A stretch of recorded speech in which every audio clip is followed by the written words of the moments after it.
Welcome back. Hope you had a great weekend. The other day, you heard from Dr. Anderson about missing life's important moments for business deals.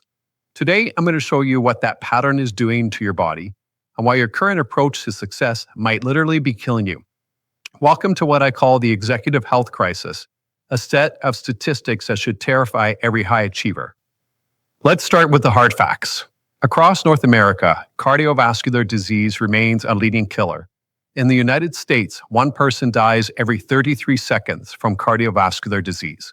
In Canada, heart disease is the second leading cause of death, claiming about 1 in 12 Canadian adults. Mexico faces an even starker reality. Cardiovascular disease is the number one cause of mortality. But here's what should alarm every executive. Workplace stress alone costs North America industry hundreds of billions of dollars annually. In the US, that's $300 billion in losses. In Canada, over a third of all disability claims stem from mental illness linked to workplace stress. In Mexico, 3 out of 4 employees, over 15 million people, are living with employment-related stress. Heavy stress shortens life expectancy by 2.8 years, and that's just baseline stress. For executives operating under extreme pressure, the impact compounds exponentially. Recent research tracking executives across North America reveals a shocking truth. High-level business executives consistently die years earlier than their lower-level colleagues. Harvard Business School data shows upper management having 1.4 times the likelihood of death compared to entry-level employees. But the regional differences are striking. Nearly half of American and Canadian workers report experiencing work-related stress daily.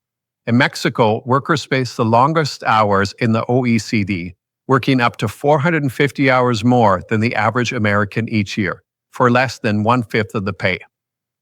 Think about that geographic reality.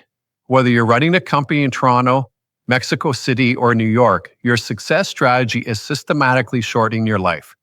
The pressure may vary by country, but the outcome is remarkably consistent across North America.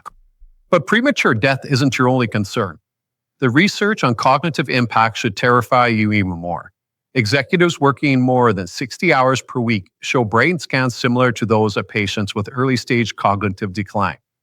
The constant stress is shrinking your brain's capacity for the very skills that made you successful: decision-making and creativity. In Canada, approximately 70% of employees report workplace stress as their number one concern. In the US, employees report losing over 7 hours of productivity weekly due to stress. Mexican workers show the highest rates of depression and anxiety, increasing post-pandemic, 25 and 35% points, respectively. Here's what I call success syndrome, a cluster of health issues directly correlated with high achievement lifestyles across all 3 countries: chronic sleep deprivation, sustained stress responses, poor nutrition, minimal exercise, and social isolation. 3 of 4 North American employees report that work stress affects their sleep. For women executives across the US and Canada, the numbers are even more alarming. 62% report daily stress feelings compared to 52% of men. The majority of executives across North America report that their health problems began during their highest earning years. You're achieving financial success by creating a health debt that transcends borders and currencies. But here's a data point that should capture your attention.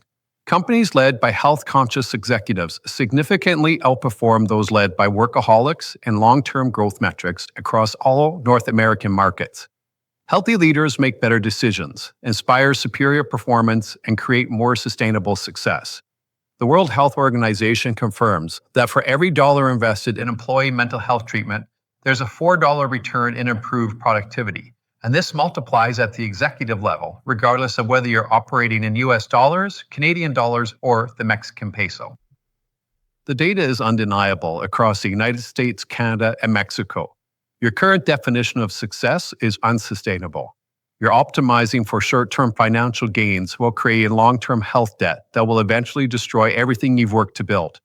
This isn't a uniquely American problem or a Canadian challenge or a Mexican crisis. This is a North American epidemic affecting executives from Vancouver to Mexico City. Wednesday, you'll hear a personal story from Dr. Anderson about her own health wake-up call and the moment she realized success without health is ultimately failure. And Friday, you're going to hear from Victoria, who will share research on executives who've broken this pattern, leaders across North America who found ways to be successful and healthy. The question isn't whether this health crisis will affect you.